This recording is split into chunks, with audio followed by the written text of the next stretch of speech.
A federal judge in Washington, D.C. blocked a push by the Trump administration for voters to show proof of citizenship on the federal voter registration form. This comes after President Trump signed an executive order in March that called for sweeping changes to American elections. For more, I'm joined by Jessica Huseman. She is the editorial director of Vote Beat, a nonprofit news organization reporting on elections and voting. Jessica, thanks for being with us. Thanks so much for having me. All right, so talk to us about who this judge is and what did she rule? This is a longtime judge that was initially nominated by Ronald Reagan, and she ruled in no uncertain terms against the Trump administration here. I want to be clear, it's just temporary, so this case will go on. But right now, the executive order essentially is not in effect. So all of the steps that organizations like the Election Assistance Commission or DOJ, for example, would take in order to comply with this executive order have been put on pause. And this was not a brief ruling. No, it was 120 pages long. Yes, so that was a fun read this afternoon. And she did that in less than a week, I think, so that she's clearly interested in this particular case. Okay, so as you mentioned, this is temporary. So what's next?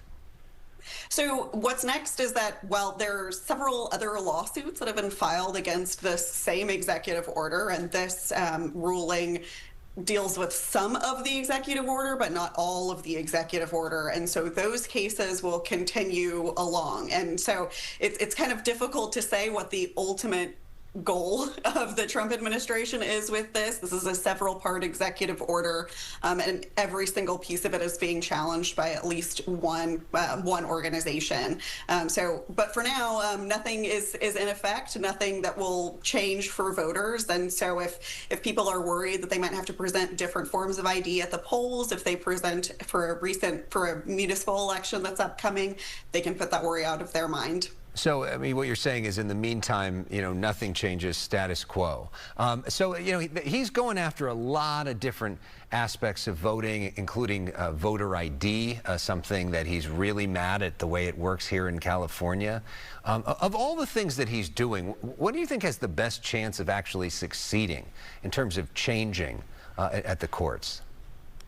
I think that's a really good question. The question of documentary proof of citizenship has been one that federal courts have thought about for some time, and this is not the first time someone has attempted to require documentary proof of citizenship, and it hasn't worked so far. We will see if it works this time around. I think he probably does have a little bit firmer of a leg to stand on in terms of the way that he's written about mail in that executive order. So he has made consistent the date by which all ballots need to be received in the United States, and I'll be interested to see how courts dispose of that. It's not something that's ever come up before. And so what's the date that he wants? He wants Election Day. So if your ballot is not received by Election Day, it does not count. California has a pretty long deadline for getting y'all's ballot back because you are vote by mail state. Yeah. But other states have specific deadlines for veterans, for example, who are sending their ballots in from overseas that are slightly different, even if the rest of the ballots have to be in by Election Day. Yeah, in this state, they have to be postmarked by Election Day, but they can be received some 7 days later, which is why it takes so long to count, some 3.5 weeks to count. And you see some of the other states that get sooner, but people in this state say it allows more people to vote doing it this way.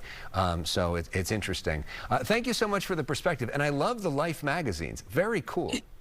Thank you. I appreciate that. What a great my grandmother would be thrilled to hear you say that. What a great background. I mean, the FDR one, very, very cool. All right, votebeat.org is where you can find more information about elections and voting.